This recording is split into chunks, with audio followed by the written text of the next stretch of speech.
So let's talk about what's going on in the self-storage world, because there has been a massive shift. The days of easy money and quick deals, yeah, they're pretty much over. It's a whole new ballgame now, and it's all about discipline.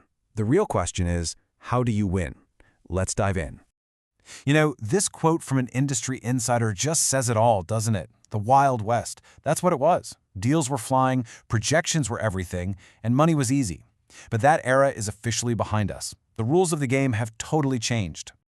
You hear people in the industry calling it the end of the stupid money era, and that brings us to the core question we're going to tackle here.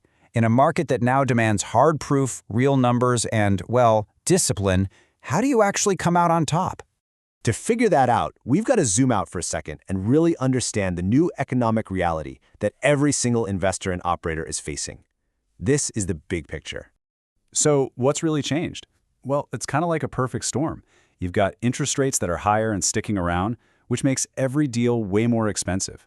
At the same time, the fundamentals, things like rents and occupancy, are a bit shaky. And sure, there's a ton of money just waiting on the sidelines.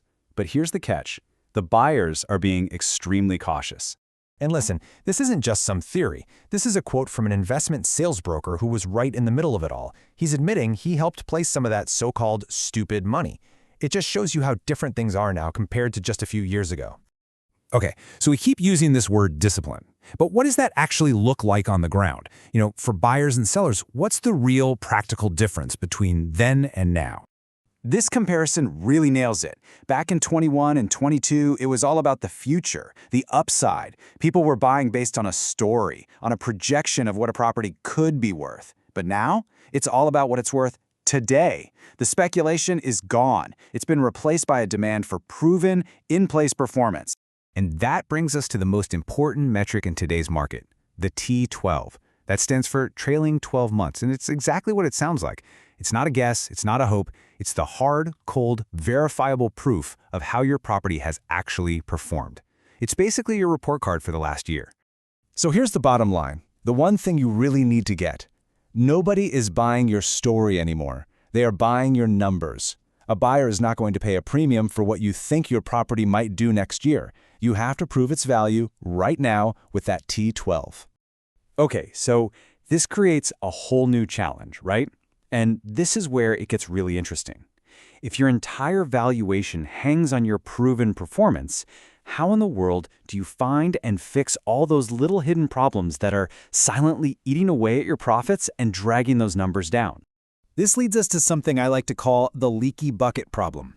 So we're going to zoom way in now, from that 30,000-foot market view right down to the nitty-gritty operational details, because it's these little details that can quietly drain your profits and destroy the very value you're trying so hard to prove.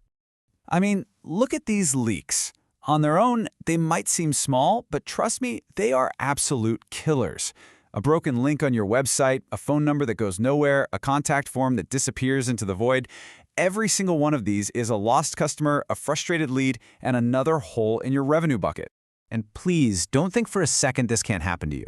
Here's a real operator admitting that their own demo request form was broken after a simple website update. They were just scratching their heads, wondering why leads had suddenly dried up. And then, the light bulb moment. Their digital front door was locked. No wonder nobody was coming in. So, what do you do about it? Well, the solution is actually pretty simple in concept, but it is so powerful in practice. You have to experience your own business exactly like a customer would. You've got to become your own customer. This right here, this is your action plan. It's time to go undercover. Try to rent a unit from your own website. And I mean go through the entire process. Click on the link to pay a bill. Call every single phone number listed for your business and see where it takes you. And here's the pro move. Set up a test account and purposely let it go late. See if your automated reminders and delinquency process actually works the way you think it does. All right, so let's take this mindset and turn it into a real repeatable plan, something you can do over and over to plug those leaks and protect your business's value for the long haul. Here it is. This is your quarterly digital audit. This is not a one-and-done kind of thing.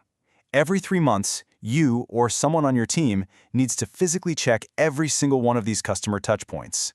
Your Google profile, every form and link on your website, every phone number, your rental portals, your listings on other sites.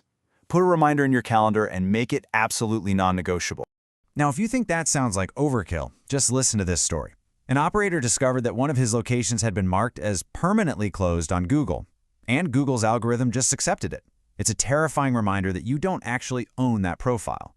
It's user-generated, and if you're not paying attention, you are leaving your business wide open to massive risk.